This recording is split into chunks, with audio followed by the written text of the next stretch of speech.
All right. Hi, everybody.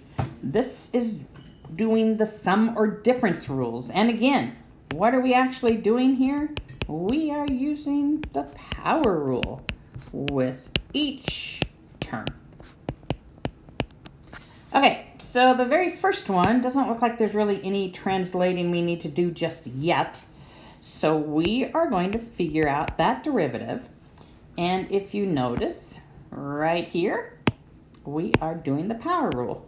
Multiply the coefficient, subtract 1. The next one, multiply the coefficient, subtract 1. So what do we have? Negative 15x to the fourth, right? 5 minus 1 gives us 4. The next one gives us a minus 8x to the minus 5. Now, only other thing we would need to do on this one is to write this as a positive exponent. So we would have negative 15x to the fourth minus 8 over x to the positive 5. Okay, so again, these are using the power rule for each term. Let's take a look at the next one. This is definitely a little bit more involved.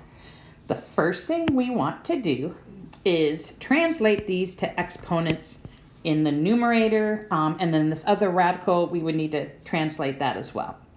So really what we have, the first one, nothing changed.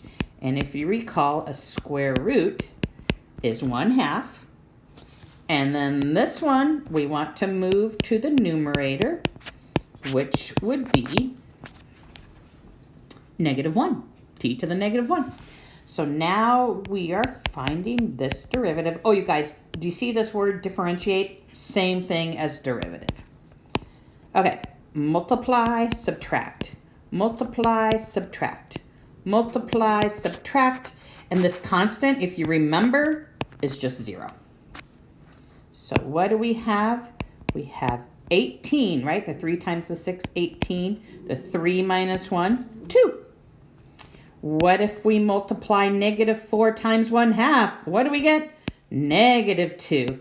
T, -1/2 minus 1, -1/2. The next one, we're going to multiply the coefficient, which is just a 1. So we get -1t to the -2. So we have this -1, -1, -2.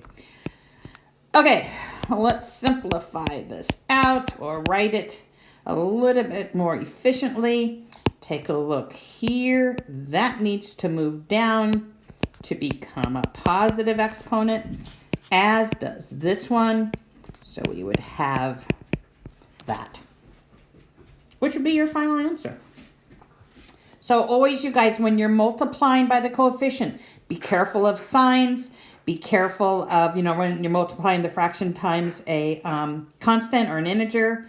Always when you have those negative powers, those negative exponents, you want to convert them to positive exponents. Okay, number 3. We have an x in the denominator. So we want to simplify this. So we want to simplify it there, and we want to simplify it here. Now the question is, you have an x to the 1/2 for the right term. So what do we get initially? The first term is going to be 2x squared. The next one, let's look at those properties, exponent properties. This is a 1.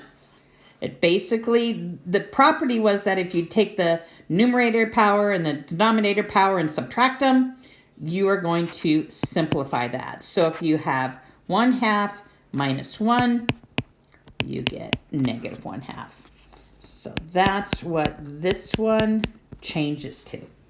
So what I'm doing here, let me just reemphasize, I'm doing this part right there to get to the -1/2. If you have questions on that, got to be able to ask me. Need to be able to do these Algebra 1, Algebra 2 skills.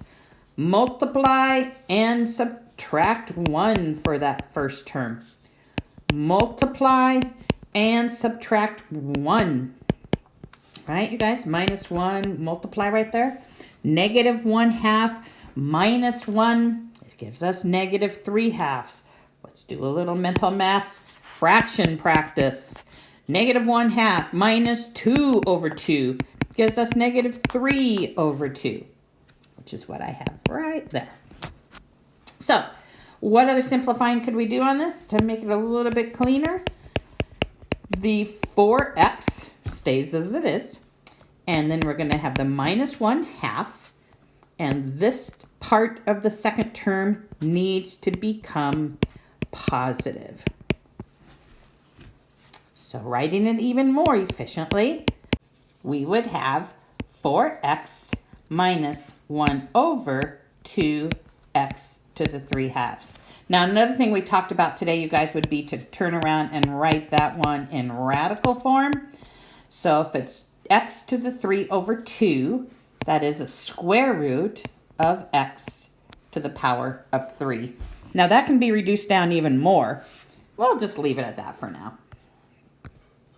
All right, that was number 3. Number 4. Looking at this, it's like, whoa, we have something squared on the outside of some terms in the middle. We are actually going to learn another way to do this later in the year. Right now, if we want to take the derivative of this, we need to expand this. And what does that mean?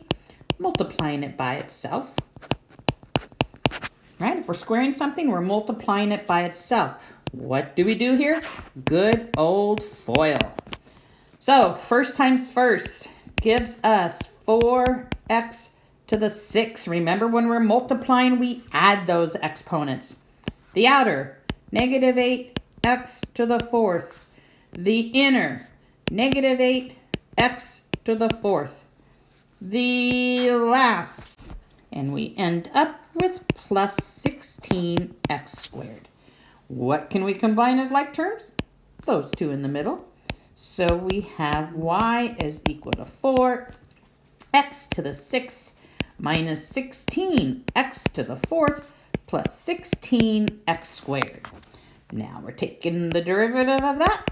And again, you guys, we are using the power rule.